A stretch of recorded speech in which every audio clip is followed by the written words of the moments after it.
जी तो अस्सलाम वालेकुम। उम्मीद करता हूँ आप सब लोग खैरियत से होंगे। Welcome back to another vlog. आप कार्स रॉकयार्ड देख रहे हैं। मेरा नाम सैयद शाहब शाह है।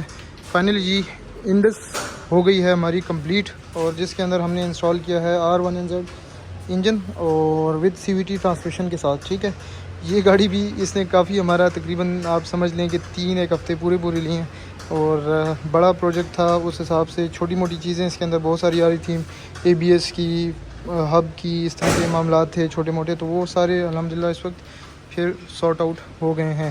और इंजन माशाल्लाह बेहतरीन है। टेस्ट ड्राइव मैं आप लोगों से शेयर करूंगा इसकी। और माउंट्स जो हैं इसमें 3 आए हैं बेसिकली। एक टाइमिंग का है, एक गियर का है और एक बैक साइड का है। ठीक है, ये आपकी हमारी जनाब अली वायरिंग आ गई है। ठीक है, ये आपको दिखाता हूँ। ये यहाँ से आप ये देख रहे होंगे, ये ECU की वायरिंग आ गई। अच्छा, कुछ भाई जो हैं वो ये कह रहे थे कि यार आप लोग जो इंजन की वायरिंग करते हैं तो आप बॉडी की वायरिंग क्यों नहीं करते इसके साथ। अगर आप इंजन की वायरिंग तब्दील कर रहे हैं तो ये तो कोई बात ना हुई कि भाई बॉडी की वायरिंग चेंज करें। इंजन की जो वायरिंग है, देखें गाड़ी के अंदर तकरीबन 3 से 4 किस्म की वायरिंग्स होती हैं। एक होती है, ये बात आप ज़रा समझ जाएँ तो ज़्यादा बेहतर हो जाएगा, आप लोगों के लिए भी अवेयरनेस है, ताकि आप लोगों को कल को आइडिया हो कि भाई बाज़-औक़ात ये होता है बॉडी वायरिंग का काम होता है, आप जाते हैं किसी इलेक्ट्रीशियन के पास जिसकी इंजन वायरिंग का काम होता है। इंजन वायरिंग का इलेक्ट्रीशियन अलग है, बॉडी वायरिंग का अलग है, फिर साउंड सिस्टम वाले का अलग है। ठीक है, और AC इलेक्ट्रीशियन अलग होता है। तो ये 4-5 किस्म के अलग अलग इलेक्ट्रीशियन होते हैं। आप AC इलेक्ट्रीशियन से बॉडी या इंजन वायरिंग का काम नहीं करा सकते। हर एक बंदा अपना उसकी चीज़ में फील्ड है ये एक प्रॉपर, और उसके अंदर महारत रखता है। हमारा जो काम होता है, जब हम इंजन स्वैप करके आपको दे रहे हैं, ठीक है, तो उसमें चीज़ें क्या होती हैं, उसमें इंजन की वायरिंग होती है सारी। ठीक है, ये जो है ना ECU की और ये सारा कुछ ये अटैच हो जाता है आपकी बॉडी के वायरिंग के साथ अटैच हो जाता है। ठीक है, इस इंजन के साथ अब हम ये नहीं करेंगे कि हम आपको डैशबोर्ड की वायरिंग और बॉडी की जो वायरिंग होती है वो आपकी आई हुई है। डैशबोर्ड की जितनी वायरिंग है वो उसको बॉडी की वायरिंग कहते हैं। फिर उसके बाद ये जो वायरिंग्स आई हैं जो कि लाइट्स की वायरिंग है, आप ये देख रहे होंगे, ये आपकी पुरानी ही लगी हुई हैं सारी। ये आपकी हो गई इसके वाइपर की। ठीक है, ये वायरिंग्स आ गई, प्लस आपकी जितनी भी लाइट्स की वायरिंग है, अंदर डैशबोर्ड की, बैक लाइट्स की। ठीक है, और उसके अंदर बहुत सारी चीज़ें, जब आप डैशबोर्ड खोलते हैं तो आपको अंदाज़ा होगा कि अंदर कितनी सारी वायरिंग्स होती हैं। ठीक है, तो वो सारी वायरिंग्स होती हैं जिनकी मैं आप लोगों से अक्सर वो वीडियोज़ में आपको बताता रहता हूँ कि यार ये सारी वायरिंग्स होती हैं जो कि आपको बेहतर करनी है। ठीक है, अगर आपने इंजन की वायरिंग चेंज करा दी है तो उसका ये मतलब नहीं है कि आपकी गाड़ी बिल्कुल परफेक्ट हो गई है। आपको बॉडी की जो वायरिंग है उसको भी सेट करवाना पड़ता है। अभी एक मेहरान खुली हुई है पीछे, तो मैं आपको ज़्यादा क्लियरली उस पर बताऊँगा। बहरहाल गाड़ी स्टार्ट करते हैं, आपको दिखाते हैं। ठीक है, ये जी हमने गाड़ी स्टार्ट कर दी है। ब्लोर ऑन है इस वक्त AC का। ये अब इस वक्त AC का ब्लोर मैंने बंद कर दिया। ये गाड़ी की आवाज़ है इस वक्त। ठीक है, RPM आप देख रहे होंगे वापस आ गए, तकरीबन 900 पर है इस वक्त। और बाकी माशाल्लाह बेहतरीन है। लीवर हमने इसके अंदर इंडस का अपना ओरिजिनल लगाया है, मीटर हमने इसमें ओरिजिनल लगाया है इंडस का ही। ठीक है, ये दोनों चीज़ें इंडस की ओरिजिनल लगाई हैं ताकि फिटिंग्स दोनों की ठीक आ जाए। बाकी AC और इसके अंदर हमने एक और काम किया, इसमें हमने EPS भी इंस्टॉल किया है। ठीक है, तो ये जनाब ये इस वक्त इसका AC ऑन हो गया, और AC का गैस है, सॉरी सारा कुछ कूलिंग इसकी बेहतरीन है। और इसके अलावा EPS जो है वो हमने गाड़ी का किया है। ठीक है, ये पहले हाइड्रोलिक था और अब हो गया जी इलेक्ट्रिक। ठीक है, तो EPS भी जो है ना वो गाड़ी का हमने कर लिया है। बाकी गेजेस आप देख रहे होंगे सारी वर्किंग में। अब मैं आपको, ये तो अल्हम्दुलिल्लाह हमारा इंडस का हो गया, आपको टेस्ट ड्राइव देता हूँ। गाड़ी की जो टोटल कॉस्ट है वो आपको टेस्ट ड्राइव के बाद आपको बताता हूँ। तो जी आपको इंडस की टेस्ट ड्राइव देते हैं आज, और माशाल्लाह से गाड़ी हमारी हो गई है ऑल ओके, और गाड़ी चलने में बहुत बेहतरीन है। गाड़ी का सस्पेंशन ऑलरेडी अच्छा था, बॉडी वाइज गाड़ी अच्छी थी, और इस चीज़ ने इंजन को भी कैरी किया साथ। तो अब अल्हम्दुलिल्लाह गाड़ी बहुत स्मूथ और बहुत बेहतरीन है। गाड़ी की पिक बहुत अच्छी है, आपको सारी चीज़ें दिखाते हैं इंशाल्लाह।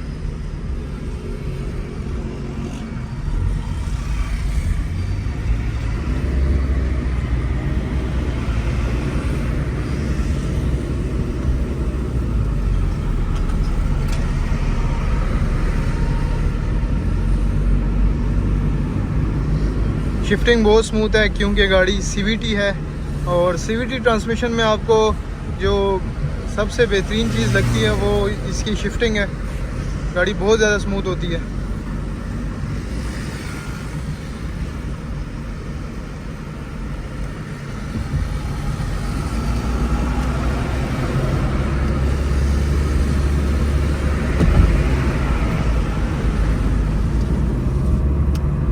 शीशे ऊपर कर देते हैं ताकि आपको जो केबन नॉइस है वो आपको अंदाज़ा हो सके कि गाड़ी कितनी खामोश है।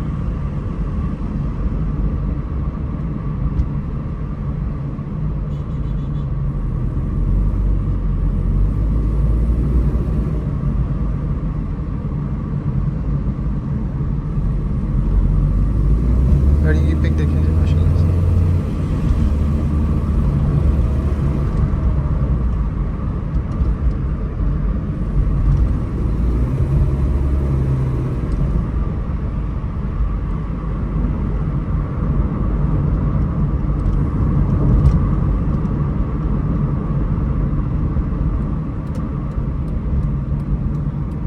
तो ये थी जी इंडस की टेस्ट ड्राइव। इसमें हमने पावर स्टीयरिंग जो है ईपीएस भी लगाया, क्योंकि इसमें एक तो आता है हाइड्रोलिक आता है, तो वो हमने इसमें से रिमूव करके हमने ईपीएस लगा दिया। तो माशाल्लाह से ईपीएस भी बड़ा ही बेहतरीन वर्क कर रहा है।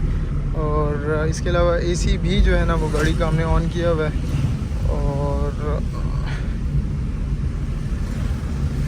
आपको ऑन करके दिखा देता हूँ। एसी ऑन हो गया इसका।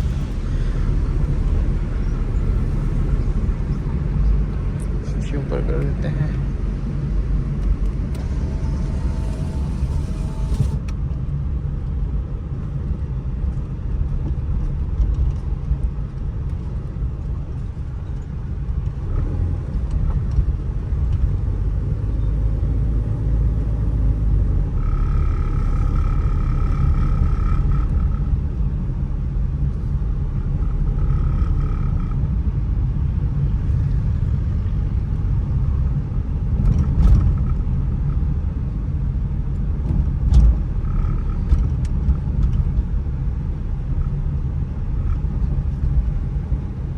चलते हैं वर्कशॉप और बाकी गपशप आपसे उधर लगाते हैं। इसके ऊपर गाड़ी के ऊपर टोटल कॉस्ट क्या आई, ये सारी चीज़ें आप लोगों से मैं शेयर करता हूँ। तो गाड़ी की टेस्ट ड्राइव मैंने आप लोगों से शेयर की। और जहाँ तक कॉस्ट की बात है तो तकरीबन ये जो सारा सेटअप है, फिर ईपीएस और उसके बाद इंजन पर तकरीबन आपका आता है 370 तक अप्रॉक्सीमेट, क्योंकि इसके अंदर हब और एबीएस यूनिट ये सारी चीज़ें हमें इंस्टॉल करनी पड़ती हैं।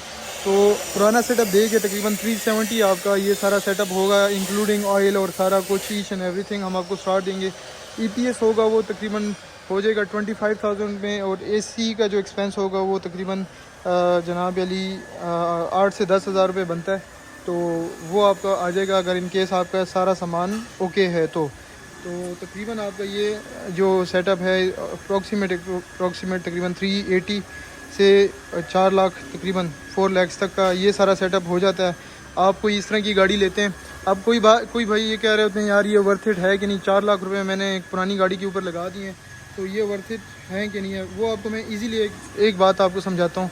इंडस करोला है, आपको मार्केट से मिल गई 8 लाख रुपए की, 9 लाख रुपए की, ठीक है, अच्छी गाड़ी, जिस तरह भी ये साफ़ सुथरी गाड़ी है, अच्छी गाड़ी आपको मिल गई। आपने उसके अंदर ये सारा सेटअप डाला, ये सारी चीज़ें की, 4 लाख रुपए आपने ऊपर लगाए, थोड़े मज़ीद आपने 50-1,000 रुपये और गाड़ी के ऊपर लगा दिए, तो आपकी 12.5-13 लाख रुपए के अंदर एक सीडान कार, जो कि इस वक्त मार्केट में अच्छी गाड़ी इस तरह नहीं मिलती, 12-1 लाख रुपए की गाड़ी आपको नहीं मिलती। तो 12 लाख रुपए में आपको इस तरह की गाड़ी साफ़ सुथरी जो कि रेडी मिल रही है, जिसमें इंजन नया है, ऑटोमेटिक है, अच्छी एवरेज दे रहा है आपको, तो आपको इस वक्त मार्केट में नहीं मिलता। अच्छी सीडान जो है इस वक्त तकरीबन 17-18 लाख रुपए की गाड़ी है मार्केट में। तो आप जनाब अली ये वर्थ इट है और आप ले सकते हैं, ठीक है। तो ये हो सकता है। बाकी आपको मैं ये बता देता हूँ कि जो बॉडी वायरिंग के मामला हैं वो एक मेहरान हमारी अभी इस वक्त है, तो आपको दिखाते हैं, आपको अंदाज़ा हो जाएगा कि भाई मैं किस चीज़ के बारे में बात कर रहा हूँ। अच्छा जी, तो इस गाड़ी के मतलब मैं आपसे बात कर रहा था, जैसे कि इसके अंदर हमने लगाया है, सबसे पहले मैं आपको दिखाता हूँ बाहर से इसको हमने डेंट पेंट किया था, और इंजन इसमें अभी हमने लगाया हुआ है, ठीक है। अब हमने इसकी खोली हुई है बॉडी वायरिंग और इंजन वायरिंग में काफ़ी डिफरेंस है। अब ये जो है ये इंजन वायरिंग है हमारी सारी, ठीक है, ये आप देख रहे होंगे, जबकि बॉडी वायरिंग ये आ रही है। ये और ये इसमें फ़र्क है, ये अलग है, ठीक है। तो इस वक्त इसकी ये देखें इंजन वायरिंग, जो बॉडी वायरिंग है ये उसके हालात हैं। पुरानी गाड़ी होती है, इसके अंदर कोई पता नहीं होता कितने हाथ लगे हैं, क्या क्या काम हुआ है, किस तरीके से हुआ है। ये इसका डैशबोर्ड हमने खोला है, ठीक है। ये अब हमारी पावर स्टीयरिंग हमने लगाया, तो ये पावर स्टीयरिंग की वायरिंग ये रही, ठीक है। ये लेकिन इसके अलावा बॉडी जो वायरिंग है वो ये रही। अब देखें ये कितनी पुरानी पुरानी वायरिंग्स हैं, घिसी पिटी हुई हैं, सारा कुछ है। ये खोली है, ये सारी ये बनाएगा लड़का अलग से, ठीक है। तो ये इंजन की वायरिंग के साथ नहीं होता, ये आपने अगर करवाना होता है तो ये अलग से होता है सारा कुछ। इंजन की वायरिंग के साथ जो इंजन की वायरिंग होती है वो सारा कुछ होता है। लेकिन ये है कि ये इंटरलिंक्ड होते हैं एक दूसरे के साथ और बहुत ज़्यादा मैटर करते हैं कि आप अगर जनाब अली इंजन की वायरिंग नहीं हो जाती और बॉडी की वायरिंग पुरानी है तो ये बहुत इसमें जो है ना प्रॉब्लम्स आपको फेस करनी पड़ती हैं। तो खैर ये था सारा सीन। तो व्लॉग को आज इधर ही एंड करते हैं। अपना बहुत सारा ख्याल रखें। अगर आपको हमारा काम पसंद आ रहा हो तो चैनल को लाइक करें, चैनल सब्सक्राइब करें, वीडियो को लाइक करें, फॉलो करें भाई को, और मुझे अपनी दुआओं में याद रखें। अपना बहुत सारा ख्याल रखें। अल्लाह हाफिज़।